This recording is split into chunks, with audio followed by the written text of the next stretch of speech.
Video کا آغاز کرنے سے پہلے نئے آنے والے دوستوں سے گزارش ہے کہ ہمارے چینل کو سبسکرائب ضرور کر لیں، کیونکہ ہمارے چینل پر ماہ رمضان کے حوالے سے مکمل سیریز کا آغاز ہو چکا ہے، جس میں ہر روزے کے متعلق وظائف بتائے جائیں گے۔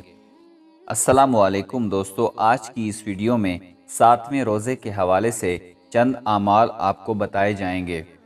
نماز فجر کے بعد یا کریمو 2 مرتبہ پڑھنا ہے۔ نماز ظہر کے بعد 5واں کلمہ 133 مرتبہ پڑھنا ہے۔ نماز عصر کے بعد سورہ فاتحہ 40 مرتبہ پڑھنی ہے۔ نماز مغرب کے بعد تیسرا کلمہ 70 مرتبہ پڑھنا ہے، اور آخر میں عشاء کی نماز کے بعد صلاۃ التسبیح 1 مرتبہ پڑھنی ہے۔ مزید اسلامک معلوماتی ویڈیوز کے لیے ہمارے چینل کو سبسکرائب ضرور کر لیں اور ساتھ میں لگے بیل آئیکن کو پریس کر دیں۔ جزاک اللہ۔